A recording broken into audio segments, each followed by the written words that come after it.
Hello வணக்கம், welcome back to geopolitics Tamil. This is SPJ. இந்த முறை கொஞ்சம் டிஃப்ரெண்ட்டான ஒரு தீமாக இருக்குது. சிலர் நமக்கு கேள்விங்கெல்லாம் அமைச்சிருந்தாங்க, ஒரு சில கொஷின்ஸ் எல்லாம் அமைச்சிருந்தாங்க. அந்த கொஷின்ஸ்க்கு நம்ம எக்ஸ்பர்ட்ஸ் கூட சேர்ந்து கொஞ்சம் நான் ஒரு சில தகவல்களை எடுத்தேன். ஸோ அந்த கொஷினுக்கு ஈக்குவலான தகவல்கள் என்ன உங்களுக்கு தெரிய வைக்க வேண்டியது இந்த எபிசோடோட main target. So I thank all my supporters, those who questioned as well as those who made me to make this video for answers, right? So நம்ம இப்போ போகலாம். So anyway, Modi third time PM ஆறார், அதில் எந்த சந்தேகமும் இல்லை. So be confident. அவரோட changes எதுவும் அதாவது இப்போது மெஜாரிட்டி இல்லைன்றதுனால கோயலேஷன் கவர்மெண்ட். ஸோ அவரோடது நிறைய பேர் இதை தான் கொஸ்டின் பண்ணுறாங்க. அவரோட பழைய அந்த ஸ்டைல் இருக்குமா? அதெல்லாம் கண்டிப்பாக இருக்கும். மனசை தளர விடாதீங்க. கொஞ்சம் முன்ன பின்ன ஆகலாம், பட் ஹீ இஸ் டிட்டர்மைண்டு. அவர் எந்த சுச்சுவேஷன்லேயும் அவர் மாற மாட்டார். அவரோட டார்கெட் தான். நான் உங்களுக்கு ஒரு சின்ன விஷயம் ரிமைண்ட் பண்ணுறேன். 2017 குஜராத்தில் பிஜேபி முடிஞ்சது அப்படின்ட்டு ஒரு மேஜராக ஒரு பிரச்சனையை கலப்பினாங்க. அந்த டைம் ரொம்ப லாஸ் ஆகிருந்தது பிஜேபி. பட்டேல் இஷ்யூஸ் அது இதுன்னு நிறைய பிரச்சனையாகி ரொம்ப கம்மியான சீட்ஸை சம்ஹவ் தே மேனேஜ்டு. ஆனால் அதுக்கப்புறமா வந்த எலெக்ஷன்ஸ் எல்லாம் நீங்கள் பார்த்தீங்கன்னா 26 out of 26 அந்த மாதிரி வின் பண்ணாங்க அவங்க. அதே மாதிரி இப்போது நெக்ஸ்ட்டு ஸ்டேட் எலெக்ஷன்ஸ் எல்லாம் வரும்போதெல்லாம் கூட பார்த்திங்கன்னா குஜராத்தை பொருளாக ஸ்ட்ராங்காக பண்ணிட்டாங்க அவங்க மறுபடியும். ஸோ ஒரு அடி வாங்கினதுக்கப்புறமா பிஜேபியில் இருக்கிற ஒரு கேரக்டர்னாக்க யாரும் ஒருத்தர் மேலே டிபெண்ட் ஆகிருக்கிறதில்ல. They go for analysis. அவங்க மறுபடியும் ரீஸ்ட்ரக்சர் பண்ணுறதெல்லாம் ஸ்ட்ராங்காக இருப்பாங்க. ஸோ நம்ம ரொம்ப ஒரி பண்ண வேண்டிய அவசியம் இல்லைன்ற மாதிரி தான் எனக்கு சஜஸ்ட் பண்ணவங்களும் சரி, என்னோடய ஃபீலிங்கும் சரி, எங்கள் எல்லாரோட ஃபீலிங்கும் இது நல்லது தான். அதாவது ஒரு சின்ன அடி போடும்போது நம்ம இன்னும் கொஞ்சம் உஷாராகிட்டு நெக்ஸ்ட்டு ஸ்டெப்ஸை எல்லாம் எடுக்கும்போது இன்னும் ஸ்ட்ராங்காக எடுப்போன்ற அந்த நம்பிக்கையோடு இருங்க. ரொம்ப வருத்தப்படாதீங்க. I can understand the feeling. அந்த வருத்தம் இருக்கும் தான். தொடர்ந்து நம்ம 400ன்னு டார்கெட் பண்ணப்போ, நான் லாஸ்ட்டு என்னோடய டீப் ஸ்டேட் வீடியோஸ்லாம் பார்த்தீங்கன்னா அப்போயே நான் சொல்லியிருந்தேன், மேபி தின் மைனாரிட்டி இல்லைன்னா கோயலேஷன் கவர்மெண்ட்டுன்ற இதுக்கு தான் புஷ் பண்ணுவாங்க டீப் ஸ்டேட்ஸ். ஸோ கண்டிப்பாக இந்த மாதிரி சிச்சுவேஷன் வரும்னு. பட் இன்பிட்வீன் நம்ம அதை சொல்ல ஆரம்பித்தோன்னா எல்லாருமே சைலண்ட்டாக உக்காந்துருவாங்கன்றதுனால தான் ஃப்ரம் மோடி டு கீழே அவரோட சப்போர்ட்டர்ஸ் எல்லாருமே பேச ஆரம்பிச்சது. அந்த 400 அந்த ஒரு இலக்கு வச்சு நம்ம ஒரு ஸ்கூலில் படிக்கிறோன்னா ஒரு 100% மார்க் எடுக்கணுன்ட்டு பையனுக்கு ஒரு டார்கெட் கொடுத்தோன்னா தான் அட்லீஸ்ட் ஒரு 90, 75 அட்லீஸ்ட் பாஸ் ஆவான். ஸோ அந்த மாதிரியான ஒரு சுச்சுவேஷனில் தான் அந்த 400 டார்கெட் கொடுத்தது. ஸோ அது 400 வரலன்றதுனால நம்ம ஃபெயில் ஆகிட்டோன்றது கிடையாது. நம்ம பாஸ் தான். இப்போது ஃபெயில் ஆனவங்க தான் குதிச்சிட்ருக்காங்க, நம்ம பாஸ் தான் இப்போது. ஸோ அதை பற்றி அந்தளவுக்கு ஒரி பண்ண வேண்டியதில்லை. So take it easy. நம்மளோடது திட்டங்கள் கரெக்டாக இருக்குது, நம்மளோட எய்ம்ஸ் கரெக்டாக இருக்குது, நம்ம டார்கெட்ஸ் எல்லாம் கிளியராக பிளான் பண்ணி அச்சீவ் பண்ணுறோம். ஸோ மோடி கவர்மெண்ட் மேலே ஃபுல்லாக கான்ஃபிடென்ட் வைங்க. ஓகே, போகலாங்க. உங்கள் கேள்விக்கு என்ன பதில் எக்ஸ்பர்ட்ஸ் கொடுத்தாங்க, அதை நான் உங்களுக்கு தமிழில் சொல்கிறேன். கொஞ்சம் என்னோடய ஸ்டைலில் சொல்கிறேன். அவங்க கொடுத்ததெல்லாம் ஃபுல்லாக டீட்டெயில்ஸாக இல்லைனாலும் ஓரளவுக்கு ஷார்ட்டாக சொல்கிறதுக்கு ட்ரை பண்ணுறேன். ஓகே, பாய். அச்சா, நம்ம எபிசோடுக்குள்ளே போகிறதுக்கு முன்னாடி ஒரு இம்பார்ட்டண்ட்டான விஷயம். நேற்று எல்லா top world leaders first wish பண்ணது மெலோனி, அதாவது இட்டாலியன் பிஎம். ஸோ அதுக்கப்புறமா ரஷ்யன் பிரசிடெண்ட், அந்த மாதிரி ஆல்மோஸ்ட் குளோபல் சவுத் சொல்கிறோம் இல்லைங்களா, இந்த சவுத் ஈஸ்ட் ஏஷியாவிலேருந்து, அதாவது தாய்வான்லேருந்து இந்த பக்கம் ஆஃப்ரிக்கா வரலாம், எல்லாருமே விஷ் பண்ணிட்டாங்க. பட் நீங்கள் கவனிச்சிங்களா இல்லையா தெரியல, யூஎஸ் ஈவினிங் 5:30 வரலாம் விஷ் பண்ணல. இது உங்களுக்கு தெரிஞ்சிருக்குமா இல்லை தெரியல. ஈவன் இன்க்ளூடிங் யூரோப்பெல்லாம் 3 o'clock அப்புறமா யூரோப் கண்ட்ரீஸ்லேருந்து, அதாவது மெலோனி ஃபஸ்ட்டே பண்ணிட்டார், ஃப்ரான்ஸ்லேருந்து ஃபஸ்ட்டே பண்ணிட்டாங்க. பட்டு ஒரு சிலர் ஒரு 3 o'clock அரவுண்டு பண்ண ஆரம்பித்தாங்க. பட் யூஎஸ் ரொம்ப டிலே பண்ணி டில் 5 வரலும் விஷ் பண்ணவே இல்லை. ஸோ அங்கே பத்திரிக்கையாளர் அவங்கள கேட்டப்போ அவங்க சொன்ன ஒரு வார்த்தை வந்து நீங்கள் கவனிக்கணும். We are waiting for the final results. அதாவது அவங்களுக்கு கடைசி வரையிலும் நம்பிக்கை இருந்தது இந்த ரிசல்ட்ஸ் மாறுன்றது. அவங்களுக்கு இந்தியாவோட சிச்சுவேஷன் தெரியாது. நம்மளுக்கெல்லாம் 11:30க்கே ஆல்மோஸ்ட் ஃபைனல் ஆயிடுச்சு. ஸோ இதுதான் ரிசல்ட்டுன்றது. ப்ளஸ் மைனஸ் 1 2 3 சீட்ஸ் அந்த பக்கம் இந்த பக்கம் வரும், அவள் தான். அதுக்கு மேலெலாம் எதுவும் பெரிய அளவில் ஏன்னா நம்ம ரெகுலராக நம்ம கண்ட்ரியோட எலெக்ஷன்ஸ் பற்றி நம்மளுக்கு தெரியும். ஸோ யூஎஸ் அவங்க விளையாடின கேமில் வந்துட்டு they are waiting still. Congress கூட சேர்ந்து அவங்களும் ஹோப்போடு உட்காந்துருந்தாங்க. ஈவினிங் 5:30 வரலாம் எப்போவுமே ரிசல்ட்ஸ் மாறும்ன்ட்டு வெயிட் பண்ணிகிட்டு இருந்தாங்க. மேபி இந்தியா அலையன்ஸ் வின் பண்ணிருச்சுன்னா அவங்களுக்கு விஷ் பண்ணலான்ற எண்ணமோ என்னவோ தெரியல. பட் ஒன் மோர் கேம் அதில் பார்த்தீங்கன்னா அந்த ஆர்மி டிஃபென்ஸ் டிபார்ட்மெண்ட் இல்லைங்களா, அவங்க வந்து 3 விஷ் பண்ணிட்டாங்க. டிஃபென்ஸ் மினிஸ்டர் அவர் ட்வீட் பண்ணிட்டார் 3. பட் ஸ்டேட் டிபார்ட்மெண்ட், நான் முன்ன ஒரு வீடியோவில் சொல்லியிருந்தேன், அமெரிக்காவில் வந்து 2 மெயின் டிபார்ட்மெண்ட் இருக்குது, foreign affairs plus state department, and then ஒன்று மேஜராக வந்து ஆர்மி மிலிட்ரி டிபார்ட்மெண்ட்ஸ். இவங்க எப்போவுமே தனியாக இருப்பாங்க. இவங்களுக்கும் நம்ம கண்ட்ரி மாதிரி கிடையாது, ஒருத்தருக்கு ஒருத்தர் தாழ்மையில் இல்லைன்னு சொல்லுவாங்க, அந்த மாதிரி இருந்தாங்க. ஸோ டிஃபென்ஸ் மினிஸ்டர் வந்து ஃபஸ்ட்டு விஷ் பண்ணிட்டாங்க, டிஃபென்ஸ் செக்ரட்டரி. ஆனால் ஸ்டேட் டிபார்ட்மெண்ட்லேருந்தோ எக்ஸ்டர்னல் அஃபேர்ஸ்லேருந்தோ எந்த விஷயம் வரல டில் 5:30 ஐ திங்க் 5:30 அரௌண்டு அவங்க விஷ் பண்ணாங்க. அப்போது அங்கே பத்திரிகையாளர் கேட்டப்போ அங்கே ஒரு ப்ரெஸ் மீட் நடந்தது ஸ்டேட் டிபார்ட்மெண்ட்டில். அந்த ப்ரெஸ் மீட்டில் கேட்டப்போ அவங்க சொன்னாங்க, we waited for final results declaration. So நீங்கள் இதிலேருந்தே புரிஞ்சிக்கலாம் யூஎஸ் எந்த அளவுக்கு நம்ம கண்ட்ரிக்குள்ளே கேம் விளையாடுச்சுன்னு. ரைட், இப்போ நம்ம மேட்ருக்கு போவோம். ஃபஸ்ட்டு ஒரு கிளப்டு கொஸ்டின்ஸ் நிறைய பேர் கேட்டிருந்தாங்க இந்த மாதிரி. அதில் ஒரு மேஜரான பாயிண்ட்ஸாக நான் எடுத்தேன். America or deep state or illuminati, இதில் வென்றுள்ளதா? அடுத்தது, மோதிக்கும் நாட்டுக்கும் இதனால் எதனா நெருக்கடி ஏற்படுமா? அதே போல் யூஎஸ்ஐ மீறி இதுக்கப்புறமா ரஷ்யாவில் கச்சா எண்ணெய் வாங்க முடியுமா? இம்ரான்கானை போல் மோதியை தூக்கி எறிஞ்சிருவாங்களே? இந்த மாதிரி நிறைய கொஷின்ஸ் வந்துருந்துச்சு. ஆல்மோஸ்ட் எல்லாமே வந்துட்டு எக்ஸ்டர்னல் ஃபோர்ஸ் வந்து எந்த அளவுக்கு நம்ம அட்மினிஸ்ட்ரேஷனில் இன்டர்ஃபியர் ஆகுன்ற மாதிரியான ஒரு கொஷின்ஸ் தான். ஸோ நான் இதெல்லாம் கிளப் பண்ணி ஒரே ஒரு ஆங்கிளாக எடுத்துக்கிறேன். அதாவது எக்ஸ்டர்னல் ஃபோர்ஸ் நம்ம கண்ட்ரி மேலே எந்த அளவுக்கு ப்ரெஷரை டெவலப் பண்ணணும். நான் ஃபஸ்ட்லேருந்தே சொல்கிறேன், நம்ம குளோபலாக இருக்கும்போது எல்லா ஒரு கண்ட்ரியும் வந்து அவங்கவுங்க பர்சனல் இதுக்காக அவங்க நம்ம மேலே ப்ரெஷர் போட்டுட்டு தான் இருப்பாங்க. இன்க்ளூடிங் மால்தீவ்ஸ் எடுத்துங்க, சின்ன country, they try to influence, அவங்களோட வசதிக்காக நம்மளை இன்ஃப்ளூயன்ஸ் பண்ணுறதுக்கு பார்த்தாங்க. ஸ்ரீலங்கா பண்ணியிருக்காங்க அந்த வேலையெல்லாம். நிறைய பேர் சைனா கூட சேர்ந்து கொஞ்சம் ப்ரெஷர் போடுவாங்க. ஸோ இதெல்லாம் நடந்துகிட்டே தான் இருக்கும். இப்போ இல்லை, அது வருஷம் ஃபுல்லாக நடந்துகிட்டே தான் இருக்கும். எலெக்ஷன் வந்தாலும் சரி, யார் வின் பண்ணாலும் சரி, இன்க்ளூடிங் ஈவன் இந்திய அலையன்ஸ் வந்தால் கூட இதே பிரச்சனை தான் அவங்களும் சந்திக்க போகிறாங்க. ஸோ இதில் ஒரே ஒரு டிஃப்ரென்ஸ் என்னென்னா, மோடி வந்து அதுக்கு ரெசிஸ்ட் பண்ணுறாரு, மற்றவங்க அவங்க ரெசிஸ்ட் பண்ணாமல் வேறு மாதிரி டீல் பண்ணுவாங்க. ஸோ இந்த ப்ரெஷர்லாம் இருந்துகிட்டே தான் இருக்கும். ஸோ இதை வின் பண்ணாங்களான்றது வந்து அதை வந்து எக்ஸாக்டாக சொல்ல முடியாது. யாருமே வந்து வின் பண்ண முடியாது அவங்கவுங்களோட அந்தந்த சுச்சுவேஷனுக்கு. ஃபார் எக்ஸாம்பிள், இப்போ இன்றைக்கி அமெரிக்காவில் வந்துட்டு ஒரு டிஃபென்ஸ் டீல் வந்து இன்றைக்கி சக்ஸஸ் ஆயிடுச்சுன்னா அவங்க வின் பண்ணிட்டாங்க. அடுத்த டைம் அவங்களது டிஃபென்ஸ் டீலை ரிஜெக்ட் பண்ணி நம்ம ஃப்ரான்ஸ்லேருந்து ஏதோ ப்ரொக்யூர் பண்ணோன்னா அப்போ அவங்க தோத்துட்டாங்கன்னு அர்த்தமா? இல்லையே. நம்ம கண்ட்ரி வந்துட்டு நமக்கு எது தேவையோ அதை தான் நம்ம வாங்க போகிறோம். நம்ம கண்ட்ரிக்கு எது தேவை, டிஃபென்ஸாக இருக்கட்டும், இல்லை நம்ம கண்ட்ரி மக்களுக்காக இருக்கட்டும். ஸோ இதில் வந்து வெற்றி தோல்வின்றதை விட யார் இதில் வந்து சக்ஸஸ்ஃபுல்லாக அந்த டீலை வந்து எந்த அளவுக்கு நம்ம கரெக்டாக பண்ணோன்றது தான் முக்கியம்.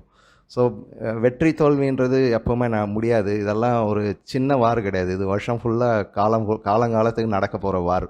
ஸோ அப்பப்போ கொஞ்சம் தோல்விகளும் கிடைக்கும், ஒரு சில நேரத்தில் வெற்றி பெற்றதாகவும் இருக்கும். ஸோ யாரும் வின்னரும் கிடையாது, யாரும் லூசரும் கிடையாது. ஒரு சில நேரத்தில் ஒரு சிலர் வின்னர் மாதிரி தெரிவாங்க, இன்னொரு நேரத்தில் அவங்களே வந்து லூசராக இருப்பாங்க. ஸோ இந்த வார் வந்து கண்டினியூஸாக நடக்கும், இது மட்டும் நீங்கள் புரிஞ்சுங்க. எப்போவுமே வந்து அந்த வார் முடிய போகிறதில்ல, ஏதோ ஒரு ஃபார்மில் அது வந்து வார் நடந்துகிட்டே தான் இருக்கும். ஸோ இதனால் மோதிக்கோ இல்லை கண்ட்ரிக்கோ எதனா ப்ரெஷர் வருமானா கண்டிப்பாக வரும். எல்லா விதமான ப்ரெஷரும் வரும். ஏன்னா நெகோஷியேஷன் டேபிளில் போயிட்டு உட்காரோம், ஒரு டீல் சைன் பண்ணுறோம், ஒரு ஸ்ட்ராட்டஜிக் அலையன்ஸ் பண்ணுறோம், இல்லை ஒரு ட்ரேட் அக்ரிமெண்ட்ஸ் பண்ணுறோன்னாக்கா கண்டிப்பாக நம்ம வீக்கான கவர்மெண்ட் இருக்கும்போது கண்டிப்பாக ப்ரெஷர் போடுவாங்க. ஏன்னா அவங்க வந்து ஈஸியாக அப்போசிஷன் இல்லை ஆக்டிவிஸ்ட் எல்லாம் மூலமாக அங்கே ப்ரெஷர் போட்டு அங்கே ப்ரொட்டஸ்ட் அது இது பண்ண முடியும். ஸோ அந்த வீக்னஸ் வந்து கண்டிப்பாக இருக்கும். அது தவிர்க்க முடியாத ஒரு விஷயம். மெஜாரிட்டியாக இருக்கும்போது அது வேறு விஷயம். பட் மைனாரிட்டி கவர்மெண்ட் இருக்கும்போது கண்டிப்பாக அந்த ப்ரெஷர் இருக்கும். ஸோ அதனால் வந்து நம்ம கண்ட்ரி வீக் ஆகிடுமான்னா கண்டிப்பாக இல்லை.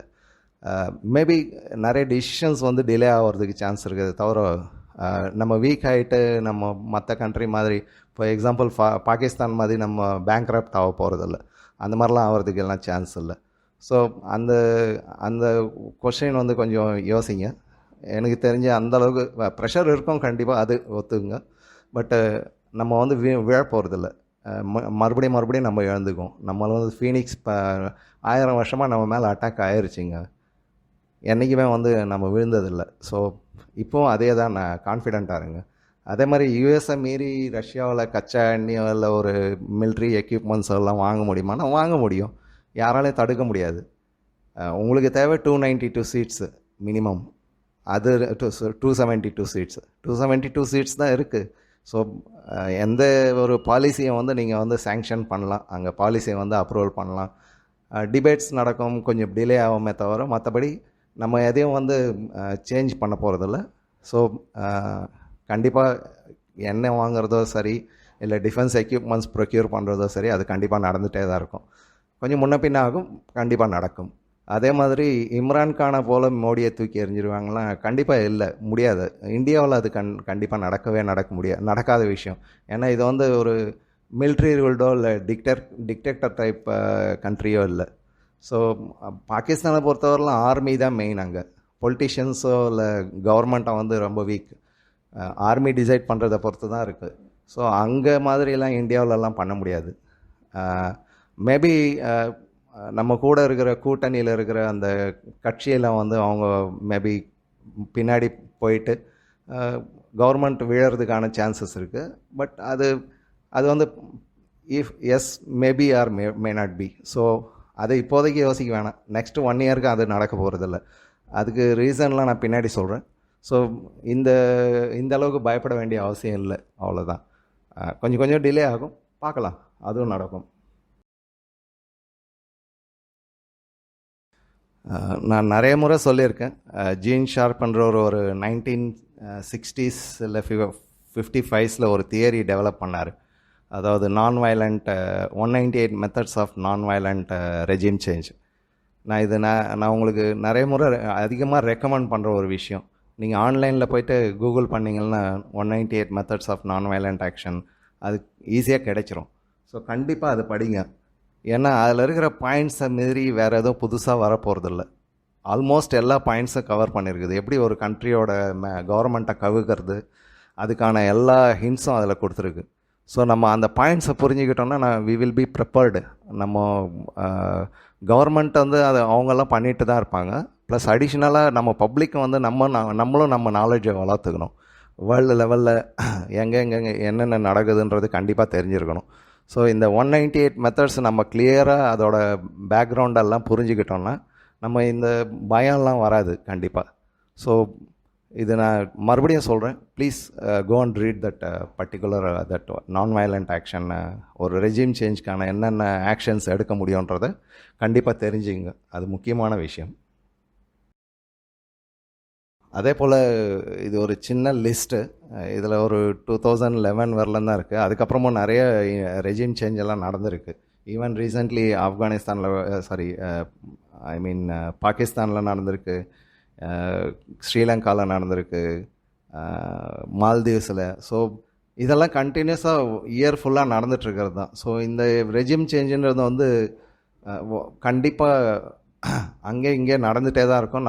We have to be prepared. ஆனால் இன்றைக்கி வரலும் வந்து இந்தியாவில் அவங்க சக்ஸஸ்ஃபுல் ஆகலை. ஸோ எப்போவுமே ஆகவும் முடியாது. ஏன்னா இந்தியன் பப்ளிக் வந்து மற்ற கண்ட்ரி மாதிரி கிடையாது. மற்ற கண்ட்ரியில் இப்போது பாகிஸ்தான் எடுத்தீங்கன்னா அங்கே வந்து பாகிஸ்தான் வந்து கண்ட்ரி பண்ணதே வந்து ஒரு பப்ளிக்காக இல்லை, ஒரு ஆர்மியில் இருக்கிற அந்த பெரிய ஆர்மி ஆளுங்க ப்ளஸ் அடிஷ்னலாக அந்த பெரிய பெரிய பிஸ்னஸ்மேன் அவங்களுக்காக பண்ண கண்ட்ரி. ஸோ அங்கெல்லாம் அதெல்லாம் நடக்கும். அதே மாதிரி மற்ற கண்ட்ரிஸ் எல்லாம் வந்து பாப்புலேஷனும் கம்மி ப்ளஸ் அடிஷ்னலாக அங்கே வந்து எக்கனாமிக்கலாக ஸ்ட்ராங் இல்லை. ஸோ அந்த கண்ட்ரிஸ் கூட நம்ம இந்தியாவை கம்பேர் பண்ணுறது, அந்த மாதிரி ரெஜிம் சேஞ்சை பண்ண முடியுன்றது கொஞ்சம் கஷ்டமான விஷயம்தான். மேபி ஒரு சில ஸ்டேட்ஸில் ஒரு சில டைம் சக்ஸஸ் ஆகலாம். லைக் வாஜ்பாய் சாருக்கு ஒரு முறை கவுத்தாங்க 13 நாளில். அந்த மாதிரிலாம் ஒரு சில சமயத்தில் ஆகலாம். அதே மாதிரி 1995 அப்புறமா அந்த அடிக்கடி பிஎம்லாம் மாறினது, அந்த மாதிரி ஒரு விஷயம், அதெல்லாம் கண்டினியூஸாக இது வந்து இந்தியாவில் சக்ஸஸ்ஃபுல்லாக ஆகாது. அது என்னோடய கான்ஃபிடென்ட். ஸோ நம்ம அந்த அளவுக்கு ஒரி பண்ண தேவையில்ல. But we have to be careful, that is more important. ஒருத்தர் அவர் பேர் ஞாபகம் இல்லை, வை இந்தியா, ஏன் இந்தியாவே டார்கெட் பண்ணுறாங்கன்னு கேட்டிருந்தார். ஆக்சுவலி அந்த மாதிரி இல்லை, இந்தியான்னு இல்லை, எல்லா கண்ட்ரியும். நான் இப்போ இதுக்கு முன்னாடி சொல்லியிருந்தேன், அதுக்கு முன்னாடி ஷார்ட்டில் நீங்கள் பார்த்துருந்தீங்கன்னா எவ்வளோ கண்ட்ரீஸில் அந்த மாதிரி ப்ராப்ளம் இருக்குது. இப்போ ஏன் இந்தியாவுக்கு ரொம்ப மேஜராக டார்கெட் பண்ணுறாங்கன்னாக்கா சைனாவோட டீக்ளைன் அண்டு இந்தியாவோட டெவலப்மெண்ட்ஸ். ரெண்டாவது, வேர்ல்டு லெவலில் எக்கனாமியில் இன்றைக்கி பொறுத்தவரையிலும் இந்தியா தான் வந்து ஸ்ட்ராங்காக இருக்குது. ஏன்னா இங்கே வந்து பர்ச்சேசிங் பவர் வந்து அதிகம், ப்ளஸ் அடிஷ்னலாக யூத்ஸ் ஜாஸ்தி. ஸோ எல்லா கண்ட்ரியும் டீக்ளைன் ஆகும்போது இந்தியாவில் வந்து கண்டிப்பாக இந்தியாவை டார்கெட் பண்ணுவாங்க. End of the day they have to make money somewhere. அது எங்கே பண்ணுறாங்களோ அங்கே வந்து அவங்க இன்வெஸ்ட்மெண்ட் சேஃபாக இருக்கணும். ப்ளஸ் அடிஷ்னலாக அவங்களுக்கு எவ்வளோ மேக்ஸிமம் ப்ராஃபிட் சம்பாதிக்க முடியுமோ பண்ணணும். ஸோ அது ஈவன் உங்கள் தெரு முனையில் இருக்கிற ஒரு கடை கூட எடுத்து பார்த்தீங்கன்னா அவங்க அந்த ஏரியாவில் அவங்க இன்வெஸ்ட் பண்ணதுக்கு எந்த அளவுக்கு அவுட்புட் எடுக்க முடியும்னு தான் பார்ப்பாங்க. ஸோ ஒரு சின்ன கடையை இப்படின்னும் போது பெரிய பில்லியன்ஸ் ட்ரில்லியன்ஸில் இன்வெஸ்ட் பண்ணுறவங்க அவங்க கண்டிப்பாக யோசிப்பாங்க தான். ஸோ அவங்கள வந்து நம்ம ஹேட் பண்ண வேண்டிய அவசியம் இல்லை. அவங்கள மீறி நம்ம எதுவும் செய்யவும் முடியாது. ஏன்னா இன்வெஸ்ட்மெண்ட்டும் டெக்னாலஜியும் அவங்க கையில் இருக்குது. So we have to work with them. அது எப்படி ஒர்க் பண்ணுறது, அந்த நெகோஷியேஷன் எப்படி ஆகும், அந்த டேபிளில் யார் எங்கே என்ன சொல்லுவாங்கன்றது தான், அதுதான் கேமு. ஸோ நம்ம அதை வந்து எப்படி நம்ம கவர்மெண்ட் இல்லை நம்ம பொலிட்டிக்கல் லீடர்ஸ் வந்து அதை ஹேண்டில் பண்ணுறாங்கன்றது நம்ம தெரிஞ்சுக்கணும். அது தெரிஞ்சுக்கிட்டு நம்ம ஃபாலோ பண்ணிகிட்டு இருந்தோம்னாக்கா அவங்கள வந்து பப்ளிக் பார்க்குறாங்கன்னா அவங்க கேர்ஃபுல்லாக அதை ஹேண்டில் பண்ணுவாங்க. So not only India, almost every country is facing this kind of attacks. So அது பொலிட்டிக்கலாக இருக்கலாம், இல்லை ட்ரேட் அட்டாக்ஸாக இருக்கலாம், இல்லை ஒரு இன்வேஷனாக இருக்கலாம், இல்லை ஒரு சிவில் வார்ஸாக இருக்கலாம். வேறு விதமான அட்டாக்ஸ் வந்து கண்டிப்பாக நடந்துகிட்டே தான் இருக்கும். ஸோ நாட் ஒன்லி இந்தியா, அவ்வளோதான் நான் சொல்ல வேண்டியது. ஸோ நம்ம எஃப்டிஐ இன்ஃப்ளோஸ் எல்லாம் இன்க்ரீஸ் ஆகிட்டே போகுது. ப்ளஸ் அடிஷ்னலாக இங்கே ஃப்யூச்சரில் வந்து டெக்னாலஜிக்கல் ப்ராடக்ட்ஸ் எல்லாம் நம்ம பண்ண போகிறோம். ஸோ அதுக்காக இந்தியா மேலே அட்டாக் நடந்துக்கிட்டே தான் இருக்கும். So don't worry about that. Vijaya Swaminathan கேட்ட கேள்வி, மிகவும் எதிர்பார்க்கப்பட்ட மாநிலங்களில் பல சமூக வளர்ச்சிக்கான திட்டங்கள் வெற்றிகரமாக செயல்படுத்தியும் ஏன் பின்னடைவு? அதாவது ஒருத்தருக்கு வந்து இப்போ நம்ம பசியாக இருக்கும்போது என்ன பண்ணுறோம், ஃபஸ்ட்டு சாப்பாடு கிடைச்சோன்னே ஒரு தண்ணி, அதுக்கப்புறமா கொஞ்சம் தூங்குறதுக்கு இடம், அதுக்கப்புறமா ஒரு ஷெல்டர், அந்த மாதிரி ஒன்றா நம்மளோட அடுத்த டிமாண்ட் வந்து எக்ஸ்பெக்டேஷன் அதிகமாகிட்டே தான் போகும். ஸோ இப்போ நீங்கள் இந்த ஸ்கீம்ஸ் எல்லாம் கவர்மெண்ட் இன்ட்ரடியூஸ் பண்ண ஸ்கீம்ஸ் பார்த்தீங்கன்னா, இப்போது ஒரு சப்போஸ் ஹவுசிங் ஸ்கீம்னு வச்சிங்களேன், ஒரு 100 பேர்கிட்ட வீடு இல்லை. ஸோ ஒரு 25-30 பேருக்கு வீடு கிடைச்சிடுச்சு. இப்போ அவங்களுக்கு அடுத்த ரிக்குவயர்மெண்ட் தான் வேணும். அவங்க இதிலேருந்து வெளியே போயிடுவாங்க. இந்த ரிக்குவயர்மெண்ட்டு இந்த ஸ்கீம்லேருந்து அவங்களுக்கு தேவையில்லை இதுக்கப்புறமா. ஸோ அவங்க அடுத்தது என்ன கிடைக்குன்ற மூடில் போயிடுவாங்க. மிச்சம் இருக்கிறவங்க தான் அடுத்த வருஷம் இந்த ஸ்கீமில் நமக்கு கிடைக்குன்றதுனால அவங்க வெயிட் பண்ணுவாங்க, நமக்கு சப்போர்ட் பண்ணுவாங்க. எந்த ஸ்கீம் எடுத்தீங்கன்னாலும், இப்போ அடல் பென்ஷன் யோஜனாலாம் ஆல்மோஸ்ட் இந்தியா ஃபுல்லாக ஆல்மோஸ்ட் இம்ப்ளிமெண்ட் ஆயிடுச்சு. ஸோ இது வந்து மாற போகிறதில்ல. ஸோ அவங்களுக்கு அதோட இம்பார்ட்டன்ஸ் தெரியாது. எப்படி இருந்தாலும் அவங்க இயர்லி ஒன்ஸ் பே பண்ண போகிறாங்க. அவங்க பென்ஷன் யோஜனா அதெல்லாம் நடந்துகிட்டே இருக்க போகுது. ஸோ அதனால் இந்த ஸ்கீம்ஸ்னால் இதுக்கு முன்னாடி இருந்த பார்ட்டிஸ் எல்லாம் பார்த்திங்கன்னா அவங்க இந்த ஸ்கீம்ஸ் எல்லாம் சொல்லுவாங்களே தவிர இம்ப்ளிமெண்ட் பண்ணல. பட் பிஜேபி கவர்மெண்ட் வந்து அதை இம்ப்ளிமெண்ட் பண்ணதுனால அவங்க நெக்ஸ்ட் டிமாண்டுக்கு போயிட்டாங்க. அதனால் நமக்கு அப்படி தோணுது, இவ்வளோ செஞ்சதுக்கு அப்புறமும் அதாவது பிஜேபி கவர்மெண்ட்டை கவுத்துட்டாங்களோன்ற மாதிரி ஒரு ஃபீல் வருது. பட் அந்த மாதிரி இல்லை. அவங்களோட நெக்ஸ்ட்டு டிமாண்ட் என்னன்றது நம்ம புரிஞ்சுக்கிட்டு அடுத்த டைம் அதை வந்து நம்ம இம்ப்ளிமெண்ட் பண்ண ஆரம்பிக்கணும். மேஜராக பார்த்தீங்கன்னா இமீடியட்டாக ஜாப் வேணும்னு எதிர்பார்ப்பாங்க. அது ஒரு முக்கியமான விஷயம். So we have to develop lot of job opportunities. எல்லாருக்கும் வந்து கவர்மெண்ட் ஜாபும் கொடுக்க முடியாது, சும்மா சேலரியும் கொடுக்க முடியாது. லைக் வாட் இண்டி அலையன்ஸ் சொன்ன மாதிரி இயர்லி ஒன்ஸ் 1 lakh கொடுப்போம் அப்படின்னு, இல்லை மந்த்லி 8,500 கொடுப்போம். இதெல்லாம் வந்து ஃபீஸபிள் கிடையாது. ஒரு பர்டிகுலர் டைம் கொஞ்ச நாளைக்கு பண்ணலாம், அதுக்கப்புறமா சக்ஸஸ்ஃபுல் ஆகாது. We have to make industries job ஆப்பர்ச்சுனிட்டிஸை க்ரியேட் பண்ணணும். அதுக்கான இன்ஃப்ராஸ்ட்ரக்சர்ஸை டெவலப் பண்ணணும். இன்ஃப்ராஸ்ட்ரக்சர்னால் நிறைய பேர் யோசிக்கிறது வந்து ரோடு, ரயில், பிரிட்ஜஸ் அந்த மாதிரி. அப்படி இல்லை. இன்ஃப்ராஸ்ட்ரக்சர் இப்போ ஒரு செமிகண்டக்டர் பிளான்ட் நம்ம ரெடி பண்ணுறோன்னா அதுக்கான ஸ்கில்லான ஆள் இங்கே வேணும். அதுக்கான R&D ஸ்ட்ரக்சர்ஸ் நம்மளுக்கு வேணும். அதுக்கப்புறமா அதை டெவலப் பண்ணுறதுக்கான லேண்டு அந்த லேண்டுக்கு அப்புறமா அந்த சக்ஸஸ்ஃபுல்லாக அதை மார்க்கெட் பண்ணுறதுக்கான டெக்னாலஜி, அதில் இன்னும் புது புது ப்ராடக்ட்ஸை இம்ப்ரூவ் பண்ணுறது, அந்த மாதிரி இதையும் இன்ஃப்ராஸ்ட்ரக்சராக பாருங்கள். அப்போது வந்து உங்களுக்கு அது புரியும். ஒரு லேண்டை வாங்கி போட்டோம், இங்கே செமிகண்டக்டர் பிளான்ட்டை ஆரம்பிச்சிட்டோம்னா அது ஓடாது. அப்படி கிடையாது. அதில் R&D கண்டினியூஸாக நடக்கணும். நேற்று இருக்கிற டெக்னாலஜி இன்றைக்கி இல்லை. அந்த மாதிரி குளோப் வந்து சேஞ்ச் ஆகிட்டு இருக்குது. வேர்ல்டை வந்து சேஞ்ச் ஆகிட்டே இருக்குது. இன்றைக்கி இருக்கிற டெக்னாலஜி நாளைக்கு இருக்காது. ஸோ நம்மளும் வந்து டெக்னாலஜி வந்து நியூ அப்டேட் பண்ணுற அந்த இன்ஃப்ராஸ்ட்ரக்சர், R&D சிஸ்டம்ஸ் அதெல்லாம் நம்ம டெவலப் பண்ண வேண்டியது ரொம்ப முக்கியம். ஸோ இதெல்லாம் கான்சன்ட்ரேட் பண்ணாக்கா அந்த ஸ்கீம்ஸ்க்கு ப்ளஸ் அடிஷ்னலாக அவங்களுக்கு ஜாப்ஸு, ப்ளஸ் அடிஷ்னலாக தண்ணி வசதி, இதெல்லாம் பேரலாக எல்லாம் ஒன்றோட ஒன்று நடந்துகிட்டே இருக்கணும். ஸோ ஒரு சில நேரத்தில் வந்து சக்ஸஸ் இப்போ அதுதான் சொன்னேன், 100 பேர்லேருந்து ஒரு 50 பேருக்கு எல்லாமே இதெல்லாம் கிடைச்சிச்சுன்னா அவங்க அடுத்தது ஜாப் இல்லைன்றத அதுதான் மைண்டுக்குள்ளே வரும். ஸோ அவங்க அகென்ஸ்டாக தான் போவாங்க. ஸோ நம்ம அதை வந்து தப்பாக நினைக்கவும் தேவையில்லை. நம்ம அதை ஒரு பாசிட்டிவாக நினச்சி அவங்களுக்கு அடுத்த ரிக்குவயர்மெண்ட் என்ன அதை ஃபுல்ஃபில் பண்ணுறதுக்கு கவர்மெண்ட் ஒர்க் பண்ணால் இந்த ப்ராப்ளம் சால்வ் ஆகிடும். ரைட். இது நிறைய பேர் கேட்ட கேள்வி. அது ராமர் கோயில் கட்டி அயோத்தியிலேயே நம்ம பிஜேபி பார்ட்டி தோற்று போயிட்டாங்களே, அது ஒரு பெரிய அளவில் எஃபெக்ட் பண்ணியிருக்கு. ஸோ நிறைய பேர் அது சொல்கிறாங்க. அதுக்கப்புறமா ராமர் கோயில் கட்டியும் இந்துங்க வந்து ஓட் பண்ணலன்னாக்கா எதுக்கு மதுரா காசிலாம் நம்ம இல்லை, அப்படி இல்லை. இப்போது அயோத்தியாவில் வந்துட்டு வேறு பிரச்சனைகளும் இருக்குது. அதை வந்து சார்ட் அவுட் பண்ணுறதுக்கு கொஞ்சம் டைம் ஆகும். நம்ம ராமர் கோயிலை ஃபோக்கஸ் பண்ணி டெவலப் பண்ணிட்டோம். பட் அங்கே இருக்கிற பப்ளிக்கு ஆக்சுவலாக என்ன கிடைச்சிது? எல்லோரும் வந்து வெறும் கோயில் வந்துருச்சு, எனக்கு சாப்பாடு கிடைக்கலனா கூட பரவாயில்லன்னு இருக்க முடியாது. நிறைய பேருக்கு அங்கே லேண்டு போயிருக்கு.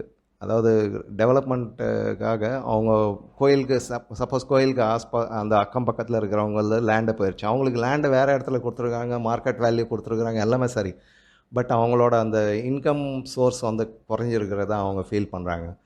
நிறைய பேருக்கு நீங்கள் யூடியூப்லலாம் ட்விட்டர்லலாம் போய் பார்த்தீங்கன்னா நிறைய பேர் இந்த கம்ப்ளைண்ட்ஸ் வந்து ஸ்டார்டிங்லேருந்து சொல்லிகிட்டு இருந்தாங்க. ஸோ அந்த டைமுக்கு அதை ஃபோக்கஸ் பண்ண முடியல. ஏன்னா மேஜர் ஃபோக்கஸ் வந்து ராமர் கோயில் மேலே இருந்தது. ஸோ நிறைய பேர் அடிப்பட்டாங்க. கண்டிப்பாக அந்த அடிப்பட்டவங்க, அதாவது நிறைய வெளியிலேருந்து வந்தவங்கெல்லாம் வந்து லேண்டெல்லாம் வாங்கி அவங்க நல்லா செட்டில் ஆகிறாங்கன்னும் போது அப்போ லோக்கல் பீப்புள்ஸ்க்கு வந்து கொஞ்சம் அந்த கோபம் வரும். ஸோ அதை வந்து கரெக்டாக அட்ரஸ் பண்ண வேண்டிய டைம் இப்போது இதுக்கப்புறமா. ஏன்னா இதுவரையில் ஃபோக்கஸ் வந்து ராமர் கோயிலை ஓப்பன் பண்ணணும், அதை டெவலப் பண்ணணும், இன்டர்நேஷ்னல் டூரிசம் சென்டராக மாற்றணும், அதெல்லாம் தான் இருந்தது. இப்போ அடுத்தது வந்து அங்கே இருக்கிற லோக்கல்ஸ்க்கு, அதாவது லாஸ் பண்ண லோக்கல்ஸ்க்கு வந்து எப்படி ரீஹாபிலேட் பண்ணுறதுன்றதை கான்சென்ட்ரேட் பண்ணோன்னா நம்ம அந்த சொல்யூஷன் அது சால்வ் பண்ணோன்னாக்கா நெக்ஸ்ட் டேர்மில் வந்து அது சக்ஸஸ்ஃபுல் ஆகும். ஸோ அதை வந்து UP government they will take care. ரெண்டாவது வந்து மதுரா அண்ட் காசியை எதுக்கு மீட்கணும்னாக்கா, நம்ம வந்து இப்போ ஒருத்தர் கோவப்படுறாங்கன்றதுக்காக நம்ம பாலிசியெல்லாம் விட்டு கொடுத்துட முடியாது. மதுரா காசி வந்து நம்மளோட இம்பார்ட்டண்ட்டான ஒரு விஷயம். அது அந்த அந்த 500 இயர்ஸ்க்கு அப்புறமா ராம் கோயில் வந்தப்போ உங்களுக்கு ஒரு சந்தோஷம் இல்லைங்களா? அதே மாதிரி தானே. அது கிருஷ்ணனாக இருந்தான்னா, சிவனாக இருந்தான்னா, ராமா இருந்தானா, இல்லை மகாவீர் புத்து எதுவாக இருந்தான்னா, அதை ஒரு அழித்த ஒரு இது வந்து மறுபடியும் அங்கேயே கட்டுறது. என்னோடய ஆன்சஸ்டர் வீடு, இப்போ நீங்கள் ஒரு கிராமத்தில் இருக்கிறீங்க, அங்கே உங்கள் தாத்தாவோட வீடு இருக்குது, யாரோ வந்து உங்களை கேட்காமே உடைச்சிட்டு அங்கே வீடு அவங்க இருந்துக்கிறாங்க. ஸோ அப்போ நீங்கள் விட்டுருவீங்களா? என்றைக்காவது ஒரு நாள் ஃபைட் பண்ணி அதை எடுப்பீங்கள்ல, அது எத்தனை வருஷம் ஆனாலும் கோர்ட் கேஸோ இல்லை ஏதோ ஒரு விதத்தில். ஸோ அது அந்த அந்த கிடைக்கிற ஃபீலை வந்து நம்ம மாற்ற முடியாது. ரெண்டாவது இதெல்லாம் வந்து நம்மளோட இமேஜ், நம்ம டீரேடிகலைசேஷன்லாம் போகும்போது இது கண்டிப்பாக யூஸ் ஆகும். ஸோ மதுரா காசி ஃபைட் பண்ணி அதை மறுபடியும் எடுக்கிறது முக்கியமான விஷயம். நம்ம இந்த ஒரு தேர்தலில் ஒரு எலெக்ஷனில் தோற்று போயிட்டோன்றதுக்காக டோட்டல் பாலிசியே மாற்றிக்க முடியாது. அதுதான், அது நம்ம புரிஞ்சுக்கணும். So don't get fed up.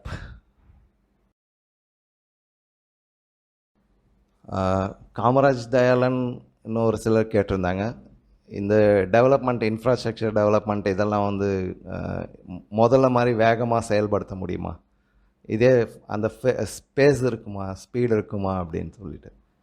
ஆக்சுவலாக ஒரு இது பண்ணுறதுக்கு வந்து ஈவன் மெஜாரிட்டி கூட தேவையில்லை. ஒரு நல்ல ப்ராஜெக்டை பண்ணுறதுக்கு கரெக்டான ப்ராஜெக்ட் பிளானிங், எக்ஸிக்யூஷன், அது அதோட ப்ராஃபிட்டபிலிட்டி அது பேஸில் தான். ஸோ எந்த ஒரு ப்ராஜெக்டை வந்து சக்ஸஸ் பண்ண முடியும். ஸோ ஒரு எக்ஸாம்பிளாக ஒரு போர்ட் நம்ம கட்டுறோன்னாக்கா அந்த போர்ட் வந்து எந்த அளவுக்கு யூட்டிலைஸ் ஆகும், அதுக்கப்புறமா அது ப்ராஃபிட்டபுளாக இருக்குமா. ஸோ ஸ்டேட் கவர்மெண்ட்டாக கூட சேர்ந்து அந்த ப்ராஜெக்டை வந்து இம்ப்ளிமெண்ட் பண்ணுறதுக்கு லேண்ட் அக்வேஷனோ இல்லை வேறு விதமான விஷயங்களோ அதெல்லாம் கரெக்டாக செஞ்சோன்னாக்கா கண்டிப்பாக அது போகும். ஸோ இதுக்கு வந்து மெஜாரிட்டி மைனாரிட்டின்ற ஒரு மேஜரான ஒரு இஷ்யூ இருக்காது.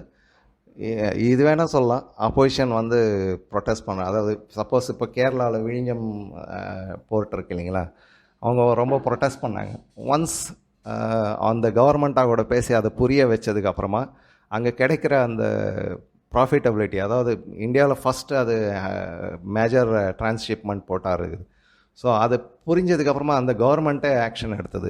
ஈவன் கம்யூனிஸ்ட் கவர்மெண்ட் தான், ஆப்போசிஷன் தான், but they strongly backed central government plan. So அதுக்கப்புறமா அந்த ப்ராஜெக்ட் வேகமாக எடுக்க ஆரம்பிச்சு. ஸோ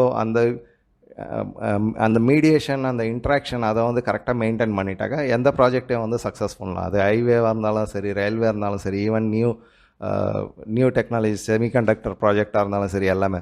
ஸோ இதில் வந்து மெஜாரிட்டிக்கு அந்தளவுக்கு இம்பார்ட்டன்ஸ் இல்லைன்னு தான் எனக்கு தோணுது. நான் 2-3 பேர்கிட்ட கேட்டப்போ அவங்களும் அதே தான் சொன்னாங்க. நம்மளோட ஸ்கில்லு, நம்ம எப்படி இன்ட்ராக்ட் பண்ணுறோம், அந்த ஸ்கில்லு தான் இம்பார்ட்டண்ட் இங்கே. ஸோ எந்த ப்ராஜெக்ட்ஸும் வந்து கொஞ்சம் டிலே ஆகிறதுக்கு சான்ஸ் இருக்கலாம், பட் இது மெஜாரிட்டியாக இருந்தால் கூட அந்த டிலே ஆகுது. இப்போ விழிஞ்சம் போர்ட்டே வந்து 10 to 15 இயர்ஸ் டிலே ஆச்சு. ஸோ மெஜாரிட்டியாக இருந்தும் அது மாதிரி தானே ஆச்சு. இப்போது தமிழ்நாட்டில் வந்து அந்த ஹைவேஸ் 6 லேனோ 8 லேனோ ஹைவேஸ் எங்கேயோ போட்டப்போ எவ்வளோ ப்ரொட்டஸ்ட் வந்தது. ஸோ அப்போ பவர்ஃபுல்லாக மெஜாரிட்டியாக இருந்தும் கூட அங்கே ஸ்டேட் கவர்மெண்ட் கோஆப்ரேட் பண்ணலன்னா டிலே ஆகும் தானே. அங்கே இருக்கிற ப்ரொட்டஸ்டர்ஸ் எல்லாம் ஸ்டேட் கவர்மெண்ட் கரெக்டாக டீல் பண்ணலன்னா அந்த ப்ராப்ளம்லாம் வரும். ஸோ இதுக்கு வந்து மெஜாரிட்டி மைனாரிட்டின்ற ஒரு இம்பார்ட்டண்ட்டான விஷயம் கிடையாது. ஸோ எல்லா ப்ராஜெக்ட்ஸும் நடக்கும் அதே மாதிரி தான். எப்படி எக்ஸிக்யூட் பண்ணுறாங்க, எப்படி இம்ப்ளிமெண்ட் பண்ணுறாங்க, எப்படி ஸ்டேட் கவர்மெண்ட்ஸ் கூட கோஆப்ரேட் பண்ணுறாங்க, அதுதான் ரொம்ப இம்பார்ட்டன்ட். ஸோ இந்தளவுக்கு கவலைப்பட வேண்டிய அவசியம் இருக்காது. சிவா பிரணவ் அண்டு நிறைய பேர் ஒரு முக்கியமான கொஸ்டின் கேட்டிருந்தாங்க. தனிப்பெரும்பான்மை, அதாவது மைனாரிட்டி கவர்மெண்ட்டாக இருக்கும்போது முக்கியமான சட்டங்கள் லைக் யூசிசி, என்ஜிஏசி, என்ஆர்சி இதெல்லாம் எப்படி இம்ப்ளிமெண்ட் பண்ண முடியுமா, அதனால் கண்டிப்பாக பிரச்சனை வருமா, பிஓகே வந்து மறுபடியும் எடுக்க முடியுமா, இதெல்லாம் எப்படி முடியும் ஒரு மைனாரிட்டி கவர்மெண்ட்டானு. எஸ், கொஞ்சம் கஷ்டம்தான். Like for example Waqf act, இப்போ சொல்கிறேன் ஒரு எக்ஸாம்பிள். வக்ஃப் ஆக்ட் இன்கேஸ் கூட்டணியில் இருக்கிறவங்களே வந்து அதுக்கு அப்போசிஷனாக இருந்தாங்கன்னா அது பண்ண முடியாது. மெஜாரிட்டியாக இருக்கும்போது அவங்களுக்கு வேறு வழி இல்லை. அவங்க கூட்டணியில் இருக்கும்போதும் காயிலேஷனில் இருக்கும்போதும் அவங்க வந்து அக்செப்ட் பண்ணி தான் ஆகணும். இல்லை வெளியே போனாலும் அவங்களுக்கு எஃபெக்ட் ஆகாது. பட் இப்போ நம்ம 240 சீட்ஸ் தான் இருக்குது பிஜேபிக்கு. ஸோ மேபி சந்திரபாபு நாயுடுவோ இல்லை வேறு சில பார்ட்டிஸோ அவங்க வந்து அப்ஜெக்ட் பண்ணாங்க, இது வேண்டாம் இப்போ அப்படின்னாக்கா கவர்மெண்ட் விழுந்துருன்ற ஒரு பிரச்சனை வரும்போது அது டிலே ஆகலாம். மேபி இந்த டைம் இல்லை, நெக்ஸ்ட் டேர்மில் நம்ம அதை பண்ணலான்னு தள்ளி போடுறதுக்கான சான்சஸ் இருக்குது. அது யூசிசியாக இருந்தாலும் சரி, என்ஆர்சியாக இருந்தாலும் சரி, டீலிமிட்டேஷன், இது எல்லாமே வந்து கொஞ்சம் டிலே ஆகிறதுக்கு சான்சஸ் இருக்குது. But still I think Modi வந்து இன்னும் ஒரு 5 வருஷம் வெயிட் பண்ணுவாரான்னா எனக்கு டவுட்டாக இருக்குது. He is wounded tiger. ஏற்கனவே அவர் வந்து ஒரு ஸ்ட்ராங்கான ஒரு கவர்மெண்ட் ஃபார்ம் பண்ணோன்ற இருந்ததில் இன்டர்நேஷ்னலாக எல்லாம் இன்டர்ஃபியரன்ஸ்னால இந்த இந்த பிரச்சனை எல்லாம் வந்துருச்சு. ப்ளஸ் அடிஷ்னலாக நிறைய நிறைய விஷயம். ஸோ அதனால் ஒரு வவுண்டட் டைகர் மாதிரி, நார்மல் டைகரை விட வவுண்டட் டைகர் வந்து ரொம்ப அக்ரெசிவாக இருக்கும். ஐ திங்க் நீங்கள் ஒத்துக்குவீங்கன்னு நினைக்கிறேன் இது. ஸோ கண்டிப்பாக வந்து அவர் முடிஞ்ச அளவுக்கு எல்லாத்தையும் வந்து இந்த 5 இயர்ஸ்லேயோ இல்லை 3 இயர்ஸ்லேயோ எல்லாத்தையும் புஷ் பண்ணுறதுக்கு தான் ட்ரை பண்ணுவாருன்றது என்னோட expectation. But I don't know. நான் எக்ஸ்பர்ட்ஸ் கிட்ட கூட கேட்டேன், அவங்களும் அதே தான் யோசிக்கிறாங்க. அது பிஓகேவாக இருந்தாலும் சரி, எதுவாக இருந்தாலும். பிஓகேயில் வந்து ஆக்சுவலாக பிஓகே வந்து ஒரு கொஞ்சம் டிஃப்ரெண்ட்டான மேட்டர். நம்ம பிஓகே வேணும், அந்த இடம் வேணுமா, அங்கே இருக்கிற ரேடிக்கலைஸ்டு பீப்புளோட வேணுமா, அந்த கொஷின் வந்து பெரிய பிரச்சனை. சப்போஸ் அவங்க இந்தியா கூட சேர்ந்துட்டாங்க, ஸோ அங்கே டெரரிஸ்ட் கேம்ப்ஸ் எல்லாம் நிறையா இருக்குது. ஸோ நம்ம இந்தியாவுக்குள்ளே நுழையிறது இன்னும் ரொம்ப ஈஸியாகிடும். ப்ளஸ் அடிஷ்னலாக வந்து முஸ்லீம் மெஜாரிட்டி ஆகிடும். ஸோ நீங்கள் அந்த பிஓகே எடுத்துகிட்டு அந்த முஸ்லீம் பாப்புலேஷன் இன்னும் அதிகமாச்சுனாக்கா இன்னும் வந்து உங்களோட பார்கெனிங் பவர்லாம் குறைஞ்சிட்டே போகும். ஸோ இது நிறைய விஷயம் இருக்குது. அது இல்லாமல் அதில் வேறு ஏதோ வேறு எந்த இஷ்யூ இல்லை, இந்த இஷ்யூ தான் மேஜராக. ஸோ அது அவங்கள எப்படி கன்வின்ஸ் பண்ண முடியும், அவங்கள மாற்ற முடியுமா, இதெல்லாம் நிறைய யோசித்து செய்ய வேண்டிய விஷயம் பிஓகேவை பொறுத்தவரையிலும். ஸோ அந்த மேட்டரை வந்து விட்டுறலாம், அது தனி ஒரு சாப்டர். அது அவ்வளோ சீக்கிரமாக கவர்மெண்ட் எந்த செய்யுன்றது நம்மளால் புரிஞ்சிக்க முடியல. ஏன்னா என்னை பொறுத்தவரையிலும் டீராடிகலைசேஷன் ஃபுல்லாக கம்ப்ளீட் ஆகிற வரலும் பிஓகே நம்மக்கிட்ட வர்றது எங்களோட பர்சனல் ஒப்பீனியனில் இல்லை. ஸோ பிஓகேவாக இருந்தாலும் சரி, அது வேறு கில்ஜிட் பல்திஸ்தான் அந்த மாதிரி எந்த ஏரியா இருந்தாலும் சரி. ஏன்னா ஒன்ஸ் அவங்களுக்கு இஸ்லாமிஸ்ட் கிட்ட ஒரு பிரச்சனை இருக்குது. அதாவது அவங்களோட ஃபுல்ஃபில்ஸ் எல்லாம் முடிஞ்ச உடனே அடுத்தது அவங்க ஜிஹாத் ஸ்டார்ட் பண்ணிடுவாங்க. ஸோ இது வந்து வேர்ல்டு லெவலில் நம்ம பார்த்துட்ருக்கோம். ஸோ பிஓகே பற்றி இப்போது எங்களுக்கு தெரியல, யாருக்குமே தெரியல என்ன டெசிஷன் எடுப்பாங்கன்றது. பட் பாக்கி யூசிசி, என்ஆர்சி இதெல்லாம் வந்து மோஸ்ட்லி ஃபுல் ஃபோர்ஸில் நடக்கும். கொஞ்சம் முன்ன பின்ன டிலே ஆகலாம். அங்கித் ஷா நான் நேற்று ஃபேஸ்புக்கில் கூட போட்டிருந்தேன். சப்போஸ் ஒரு ஒர்க் ஃபேக்ட் எடுத்தோன்னா ஒரு 10 பேரை வந்து நான் இதில் சப்போர்ட் இல்லை, நான் என்னோட கூட்டணியிலேருந்து வெளியே போகிறேன்னாக்கா இன்னொரு 10 பேருக்கு யாருன்னா காசை கொடுத்து அவங்கள சேர்த்து அதை பாஸ் பண்ணிடுவாங்க. அந்த மாதிரி 1 by 1 10 பேரோ 5 பேரோ எவ்வளோ ஷார்ட்டேஜ் ஆகுதோ அவ்வளோ பேரை வேறு பார்ட்டியிலேருந்து. ஏன்னா இண்டி கூட்டணியில் வந்து நீங்கள் அந்த லிஸ்ட்டு பார்த்தீங்கன்னா தெரியும், எக்கச்சக்கமான ஆளுங்க இருக்கிறாங்க. ஸோ அவங்களுக்கு ஏதோ ஒரு மினிஸ்ட்ரி போஸ்ட்டோ ஏதோ ஒன்று கொடுத்து அவங்கள இழுக்கிறதெல்லாம் ரொம்ப ஈஸி. நம்ம வேலை ஆகணுன்னாக்கா யாரை வேணாலும் எடுக்கலாங்க, யாரை வேணாலும் நம்ம கூட வச்சு நம்ம வேலையை முடிச்சுட்டு அதுக்கப்புறம் பார்த்துக்கலாம். அந்த மாதிரி தான் போவாங்கன்னு நினைக்கிறேன். ஸோ ஒன்ஸ் இதுக்கு மேலே நம்ம யாரையும் சேர்க்க முடியாதுன்ற ஒரு லெவல் வந்தால் அன்னைக்கு பார்த்துக்கலாம். அதுதான். ஸோ எல்லாமே வந்து கண்டிப்பாக நடக்கும், எல்லாமே வந்து ஃபுல் ஃபோர்ஸாகவும் நடக்கும். சுரேஷ்குமார், நடராஜ், வெங்கடேஸ்வரன் நிறைய பேருக்கு வந்து யூபி, ராஜஸ்தான், மகாராஷ்டிரா, வெஸ்ட் பெங்கால்லலாம் இந்த அளவுக்கு மோசமான ரிசல்ட்ஸ் வந்ததுக்கு ரீசன் இது நேச்சுரலாக வந்து எல்லாருக்குமே இருக்கிற ஒரு ஃபீல். யூபியை பொறுத்தவரையிலும் நான் சொன்னேன், ரொம்ப பெரிய ஸ்டேட்டுங்க. அது நீங்கள் தமிழ்நாடு எடுத்தீங்கன்னா எவ்வளோ 40 சீட், யூபி பார்த்தீங்கன்னா 80, அதாவது டபுள், ஆல்மோஸ்ட் டபுள். பாப்புலேஷனாக ஆல்மோஸ்ட் ட்ரிபிள். ஸோ அங்கெல்லாம் வந்து லாஸ்ட்டு 2 டைம்ஸில் ஃபுல் சீட்டாக எடுத்தது வந்து ஒரு பெரிய சாதனை தான், no doubt.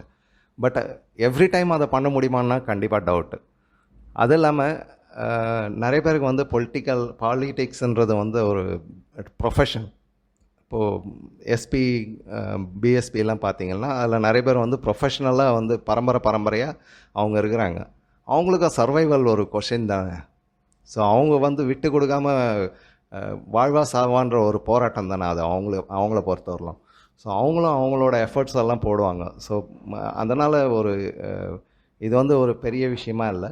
S, they could have been concentrated better, அது இருக்குது, சான்சஸ் இருக்குது. பட் இதனால் முடிஞ்சு போச்சுன்றதெல்லாம் இல்லை. நெக்ஸ்ட் டைம் மறுபடியும் சேஞ்ச் ஆகும்.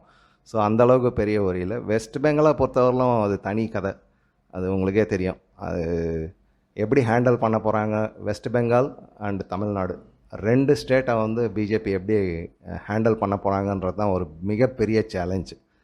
அந்த சேலஞ்சில் வந்து எப்போ எங்கே என்ன நடக்கும்ன்றது நம்ம இப்போதைக்கு தெரியாது. பட் வெஸ்ட் பெங்காலில் வந்து பெரிய அளவு ரத்த கலரி நடக்கும். தமிழ்நாடை பொறுத்தவரைலாம் அந்த மாதிரி நடக்காது. அண்ணாமலை சார் கண்டிப்பாக வந்து அவர் சாதித்து காட்டுவார். மேபி 5 இயர்ஸ் 3 இயர்ஸ் பேக் பார்க்கலாம். ஸோ யூபி, ராஜஸ்தான், மகாராஷ்டிராலேயும் அதே மாதிரி தான் அப் அண்ட் டவுன்ஸ் இருந்துன்னு தான் இருக்கும். ஸோ இது ரொம்ப ஒரி பண்ண வேண்டியதில்லை. எங்கெங்கே என்னென்ன ப்ராப்ளம்ன்றதை பார்த்துட்டு கரெக்டாக அட்ரஸ் பண்ணோன்னாக்கா நெக்ஸ்ட் டைம் அதெல்லாம் கவர் பண்ணிடலாம். இன்னொரு கொஷின்ஸ் நடுவில் வர்றது வந்து சப்போஸ் யோகிக்கும் மோதிக்கும் பிரச்சனையா அப்படின்ட்டு, இதெல்லாம் வந்து கிளறி விடுற விஷயம். அந்த மாதிரிலாம் கிடையாது. லீடர்ஸ்க்கு வந்து கண்டிப்பாக டிஃப்ரென்ஸ் இருக்கும். இவ்வளோ பெரிய பார்ட்டி வேறு அவங்க ஸ்டேட் பிரச்சனை வேறு, மோதியோட பிரச்சனைகளில் வேறு, ஸோ அமித்ஷாவோட பிரச்சனைகள்லாம் வேறு. ஸோ கண்டிப்பாக டிஃப்ரென்சஸ் இருக்கும், டிஃப்ரென்ஸ் ஆஃப் ஒப்பீனியன்ஸ் எல்லாம் இருக்கும். பட் பிஜேபியை பொறுத்தவரையிலும் லீடர்ஸ் எல்லாம் வந்து ஸ்ட்ராங்காக தே work for country developments. So நம்ம வந்து அந்தளவுக்கு ஒரி பண்ண தேவையில்ல அந்த மாதிரி பிரச்சனைலாம் இருக்குதான்னு. எஸ், பர்டிகுலர்லி எம்பி எல்லாம் ஒரு சில எம்பிஸ் எல்லாம் வந்து பார்ட்டி மேலே கொஞ்சம் கோபமாக இருப்பாங்க. ஃபார் எக்ஸாம்பிள் ஒரு 54 பேர் வந்து சிட்டிங் எம்பியை எடுத்துகிட்டு நியூ பர்சனை வந்து அங்கே பண்ணாங்க. இதெல்லாம் ஒரு ட்ரையல் அண்ட் எரர் தான். ஸோ அதெல்லாம் இருக்கலாம். அதே மாதிரி நிறைய பேஸ் கோர் ஓட்டர்ஸுக்கெல்லாம் கன்சிடர் பண்ணி அவங்க செலக்ட் பண்ணுறாங்களா கேண்டிடேட்ஸ்க்கு. மேஜராக பார்த்தீங்கன்னா இந்த அயோத்தியாது இஷ்யூ சொன்னாங்க நிறைய பேர். அயோத்தியாவில் வந்து அந்த எம்பி கேண்டிடேட்டாக இருந்தவர் வந்து அந்த ஸ்டேட்டில் அந்த கான்ஸ்டியூன்சியில் யாருமே தெரியாது. ஸோ அவர் எப்படி சக்ஸஸ் ஆக முடியும்? ஸோ சென்ட்ரல் கமிட்டி வந்து நிறைய பிரச்சனைகளை சந்திச்சிட்ருக்கு லாஸ்ட்டு 2 டேர்ம்ஸில். அது இன்டர்நேஷ்னல் ப்ரெஷர்ஸ், அந்த மாதிரி ஒரு பக்கம் டெவலப்மெண்ட்ஸ், ஒரு பக்கம் நியூ ப்ராஜெக்ட்ஸு, டெக்னாலஜி, அது இதுன்னு. ஸோ அந்த நேரத்தில் கொஞ்சம் மிஸ் ஆகிருக்கலாம். அதெல்லாம் அவங்க அட்ரஸ் பண்ணிவிடுவாங்க நெக்ஸ்ட் டைம். இப்போ உட்காந்து அவங்க பிரெயின் ட்ரில் பண்ணாங்கன்னாக்கா அது அந்த இஷ்யூஸ் எல்லாம் கோர் இஷ்யூஸ் எல்லாம் ஐடென்டிஃபை பண்ணி நெக்ஸ்ட் இதில் சால்வ் பண்ணிவிடுவாங்க. ஸோ அந்தளவுக்கு ஒரி பண்ணவே தேவையில்லை. அதே மாதிரி இதனால் வந்து இதுக்கப்புறம் முடிஞ்சதுன்றதும் அந்த மாதிரியும் யோசிக்கவே தேவையில்லை. ஸோ அப் அண்ட் டவுன்ஸ் வரும்ன்றது கண்டிப்பாக நம்ம பாலிடிக்ஸில் வந்து அதை எக்ஸ்பெக்ட் பண்ணி தான் ஆகணும். இன்னொரு கொஸ்டினும் அதே மாதிரி தான். செந்தில்குமரன் இன்னொரு 2 பேர் கேட்டிருந்தாங்க. யூபி போன்ற இடங்களில் உள்கட்சி பிரச்சனையாக, அதே மாதிரி குறிப்பிட்ட ஜாதிங்களெல்லாம் கண்டுக்கலையா, லைக் பிராமன்ஸ் எல்லாம் அகைன்ஸ்ட் ஆனாங்களா, ரஜ்பூத் எல்லாம் அகைன்ஸ்ட் ஆனாங்களான்னு இது ரொம்ப பரபரப்பாக பேசுது. அதே மாதிரி இன்னொரு கொஸ்டின் வந்தது வந்து வாஜ்பாய் எப்படி காயிலேஷன் கவர்மெண்ட் வந்து சக்ஸஸ்ஃபுல்லாக அவங்களால ரன் பண்ண முடியும், அந்த மாதிரி ஆகிடுமா மோடி 3.1. ஃபஸ்ட்டு யூபி உள்கட்சி பிரச்சனை நான் ஆல்ரெடி சொல்லிட்டேன். அந்தளவுக்கு மேஜரெல்லாம் ஒரு பெரிய இஷ்யூ எல்லாம் கிடையாது. இவ்வளோ பெரிய கட்சி ஃபுல்லாக இந்தியாவில் ஸ்ப்ரெட் ஆகிருக்கு. வேறு ஸ்டேட், வேறு கல்ச்சர், அதுக்கு நடுவில் வந்துட்டு இந்த மாதிரி சின்ன இஷ்யூஸ் எல்லாம் வந்துகிட்டே தான் இருக்கும். அது இன்றைக்கின்னு இல்லை, எப்போவுமே. ஈவன் சக்ஸஸ்ஃபுல்லாக வின் பண்ணும்போது அது வெளியே ஹைலைட் ஆகாமல் போகலாம். தோல்வி கிடைக்கும்போது அது ஹைலைட் ஆகிறதுக்கு சான்ஸ் இருக்குது. பட் இப்போ மெஜாரிட்டியாக லாஸ்ட் 2 டேர்மில் இருந்தாங்க. அப்போ இந்த மாதிரி பிரச்சனை இல்லைன்றீங்களா? இல்லையே, இருந்தது.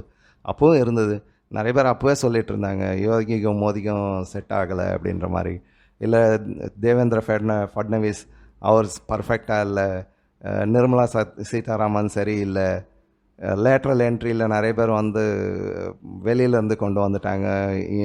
பார்ட்டியில் ஹார்ட் ஒர்க் பண்ணுறவங்களுக்கு, for example Annamalai, hard work பண்ணுறவங்களெலாம் கண்டுக்கலை, வெளியிலேருந்து லேட்ரல் என்ட்ரியில் கொண்டு வந்துட்டாங்க. ஒரு கட்சி டெவலப் ஆகணுன்னாக்கா எல்லா விதமான ஆளுங்களும் வந்து தான் ஆகணும். வெறும் நம்ம 50 வருஷமாக இருக்கிறேன் சும்மா இருக்கிறேன்றதுக்காகலாம் அவங்களையே வச்சுட்டு நம்ம சும்மா உட்காந்துட்ருக்க முடியாது. அவங்கள நம்ம வெளியே அனுப்ப போகிறதில்ல. அதே சமயத்தில் அவங்க இதுவரைலாம் இதுக்கு முன்னாடி செஞ்சதுக்கான ஒரு க்ரெடிட் அவங்களுக்கு கொடுத்துடணும். அதெல்லாம் இம்பார்ட்டண்ட். அதெல்லாம் செஞ்சுட்டு தான் இருப்பாங்க. லைக் சிலருக்கு வந்து கவர்னர் போஸ்ட் கொடுத்தாங்க இல்லைங்களா, அந்த மாதிரி ஏதாவது ஒரு விஷயம்லாம் கொடுத்துருவாங்க. மற்றபடி உள்கட்சி பிரச்சனைலாம் வந்து கொஞ்சம் கிராஷஸ்லாம் இருந்துன்னு தான் இருக்கும். ஸ்மூத்தாலாம் எந்த கட்சியும் இருக்க முடியாது. இது ஒன்றும் பரம்பரை கட்சி இல்லை இல்லையா. இப்போது டிஎம்கேன்னு எடுத்துக்கிட்டிங்கன்னா ஸ்டாலின் டிசைட் பண்ணிட்டாருன்னா முடிஞ்சு போச்சு, யாரும் கேட்க போகிறதில்ல. இல்லை வேறு எந்த பார்ட்டி வேணாலும் எடுத்துங்க இந்தியாவில், மோஸ்ட்லி எல்லாமே வந்து பரம்பரை கட்சி. அங்கே வந்து தலைவர் வந்து பர்மனெண்ட்டாக அப்பா புள்ள மகன் பேரன் அந்த மாதிரி போக போகுது. ஸோ மற்றவங்க வந்து சீட்டுக்காக தான் அடிச்சுக்குவாங்க. இங்கே பிஜேபியை பொறுத்தவரைலாம் அந்த மாதிரி இல்லை. ஈவன் சாதாரண ஆள் கூட வந்து பிஎம் ஆகலாம், இல்லை கட்சி தலைவர் ஆகலான்னும் போது அந்த ஃப்ரிக்ஷன்ஸ் எல்லாம் வந்துட்டு தான் இருக்கும். ஸோ உள்கட்சி பிரச்சனைன்றது வந்து பெரிய அளவுக்கு ஒரு மோசமான விஷயம் கிடையாது. அது நல்லது தான், ஆரோக்கியமானது தான். அது இல்லைன்னா தான் பிரச்சனை. அப்போ வந்து இந்த மற்றவங்க சொல்கிற மாதிரி டிக்டேட்டர் அந்த மாதிரி ஆயிரும். ஸோ அது வந்து பெரிய இஷ்யூ கிடையாது. அது அட்ரஸ் பண்ணுறாங்களா இல்லையான்றது தான் முக்கியம்.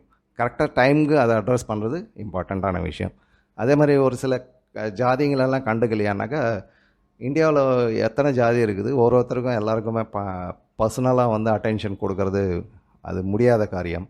ஸோ அவங்க என்ன பண்ணுறாங்கன்னாக்கா, எந்த ஜாதியாக இருந்தால் நாங்கள் எந்த கேஸ்டோ இல்லை ரிலீஜனாக இருந்தால் கரெக்டான ஆளுங்களாக இருந்தால் அவங்களுக்கான வாய்ப்பு கிடைக்குது.